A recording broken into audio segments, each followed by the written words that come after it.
Ihsan Nurfitri dengan NIM 1923103. Nama saya Sindika Saputri dengan NIM 19231041. Saya Sylvia Patri Cynthia, NIM 19231042. Saya Titania Yulianto dengan NIM 19231047. Sumatera Barat merupakan salah satu provinsi yang ada di Indonesia yang memiliki banyak kearifan lokal yang perlu dikembangkan. Salah satunya yaitu kearifan lokal ikan larangan. Ikan larangan merupakan sebuah mitologi masyarakat Minangkabau tentang ikan yang dilarang untuk ditangkap, dipancing, dan juga dimakan pada waktu tertentu. Konon ceritanya, siapa yang memakan ikan tersebut akan terkena musibah, entah itu sakit yang aneh, perut buncit, atau musibah lainnya. Untuk informasi lebih jelasnya, kita simak proses wawancara berikut ini. Dari sejak kapan Danau Singkara ini diadakannya ikan larangan tersebut? Ya, kurang lebih 5 tahun. 5 tahun belakangan ini. Apa dasar diadakannya ikan larangan di danau ini, Bu? Ya, untuk pengembangan lah. Kelestarian. Iya, menjaga kelestariannya. Agar berkembang lebih banyak gitu kan. Kemudian sanksi seperti apa yang biasa diberikan kepada orang yang mengambil ikan larangan ini, Bu? Ya, seperti seekor kambing, Denda seekor denda kambing. ya. Seperti itu. Apakah ada peralatan yang digunakan dalam mengambil ikan larangan ini, Bu? Ada kayak jala, jaring gitu. Oh, seperti itu. Kenapa masyarakat diikutsertakan dalam pengawasan mengambil ikan larangan ini, Bu? Ya, karena ini kembali lagi ke masyarakatnya. Oh, Ini untuk masyarakatnya juga. oh, masyarakat yang menjaga lalu untuk masyarakat lagi seperti itu. Biasanya untuk pengambilan ikan larangan ini dilakukan dalam kurun berapa lama dalam setahun? Dalam setahun sekali dua kali, cepatnya kalau yang lama setahun sekali, tergantung ikannya besar. Kalau besar ya dilombakan. Apakah ada target untuk pengambilan ikan larangan ini? Nggak ada. Berarti tergantung ukuran ikannya. Ya kalau udah besar ya dilombakan. Ya, ikan larangan ini diambil untuk kepentingan masyarakat atau kepentingan pribadi. Ya buat kepentingan masyarakat, buat kita semua. Misalkan ikan larangan yang diambil itu tidak ada batasan, lantas bagaimana pelestariannya tetap terjaga atau cara tersendiri untuk menjaga kearifan lokal? Masyarakat di sekitar ya dikasih tahu buat semuanya bisa jaga biar aman gitu. Nah, biasanya dalam pengambilan ikan larangan ini, apakah ada target, misalkan hanya setengah yang boleh diambil atau sebanyak-banyaknya juga boleh gitu, Pak? Kalau yang udah dilakukan, cuman yang bisa diambil yang besar-besar aja. Oh, yang besar aja. Itu untuk ukuran besarnya itu apakah diukur seperti Pak? Misalkan hanya boleh beratnya setengah kilo, kurang dari itu tidak boleh. Itu gimana, Pak? Paling kurang Kira di 250 gram. gram yang boleh diambil ya, Pak? Ya. Berarti di bawah itu berarti dikembalikan kembali. Seperti itu. Nah, biasanya untuk pengambilan ikan larangan ini itu kepentingan masyarakat atau sendiri atau secara umum gitu, Pak, digunakan? Masyarakat. Untuk masyarakat. Untuk masyarakat. Nah, misalkan untuk masyarakat itu sifatnya lebih pribadi atau misalkan diambil itu untuk acara adat ataupun mendoa gitu Pak? Kalau di sini yang apanya rencananya kan untuk bikin masalah Kebutuhan masyarakat.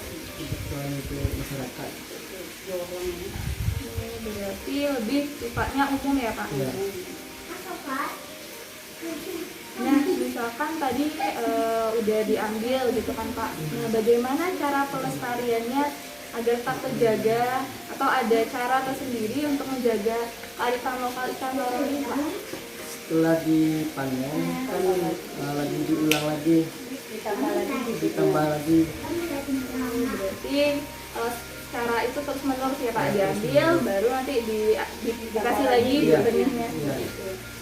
Nah, kan itu biasanya ikan larangan kan di sungai ya Pak. Ya, di sungai. Nah, jadi bagaimana cara pengawasan dari masyarakat atau dari pengurusnya itu sendiri Pak? Kan bahkan ada masyarakat ini kadang jahil, nah langsung ngambil aja kayak gitu. Nah, kalau di sini kan dicoba kan diuduh namanya. Diuduh itu diapain Pak? Ya dilarang Diobat ya. kasih obat ya. Kalau orang ambil tuh bisa kena Jadi Kalau diuduh penangkal. pakai penangkal. Kalau penangkal ini bisa dibilang seperti kayak minta sama orang tua obat-obatnya itu gitu Pak. Iya. atau bagaimana? Oh ada. Dari pemerintah dari sama kabupaten itu pasti ada bantuan perawatan sama bantuan perbaikan irigasi sungai. Nah, selanjutnya Pak, kan lubuk ikan larangan ini ada di sungai. Nah, kira-kira berapa luas dari lubuk ikan larangan ini? Mungkin kalau bisa diperhitungkan dengan jarak meter itu sekitar 900 sampai 1 km panjang lubuknya yang masih kita rawat sampai sekarang. Oh. Nah, selanjutnya Pak, untuk makanan dari ikan larangan ini sendiri bagaimana? Itu kebanyakan dari masyarakat. Pagi masyarakat ngasih makan, kita itu kan cuma kasih bibit kan. Nah, nanti masyarakat itu bekerja sama lah dia kasih makannya ikan. Kemudian Pak, ada nggak Pak perbedaan ikan biasa sama ikan larangan ini? Pasti ada. Kalau ikan biasa itu kan kayak ikan kolam, ikan yang dikembangkan di kolam kan. Nah, kalau rasa itu pasti beda. Satu lagi tingkat kesehatan ikan kan pasti jadi. Kalau ini airnya kan berganti terus.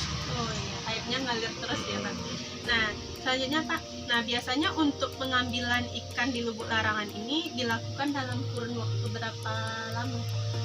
Paling cepat itu 7 bulan, paling lama itu 1 tahun. Oh, 7 bulan. Kesimpulan untuk kearifan lokal ikan larangan ini, masyarakat pada umumnya percaya bahwa dengan adanya ikan larangan ini ada hubungannya dengan hal-hal mistis atau biasa disebut diuduh atau dijampi-jampi. Dan apabila ada yang mengambil ikan ini, akan mendapatkan suatu kutukan berupa penyakit ataupun musibah. Jika dikaji dengan ilmu pengetahuan ilmiah, kutukan itu hanyalah untuk menakut-nakuti masyarakat agar tidak mengambil ikan secara berlebihan dan tidak menggunakan cara pengambilan instan seperti diracun atau disentrum. Namun, cara pengambilannya dapat dilakukan dengan menggunakan peralatan sederhana seperti jala, seser, dan juga pancingan. Ikan larangan ini bisa diambil 1-2 kali dalam setahun, yang nantinya setelah diambil akan disebar kembali bibit ikan larangan agar kearifan lokal tetap berlanjut. Tujuan atau dasar diadakan kearifan lokal ikan larangan ini yaitu agar tetap menjaga ekosistem sungai dan hasilnya dapat dimanfaatkan untuk kepentingan masyarakat umum seperti dikonsumsi bersama dalam acara adat, dijual, dan uang yang didapat dapat digunakan untuk keperluan perbaikan masjid atau musola serta kegiatan positif lainnya yang sudah disepakati bersama masyarakat.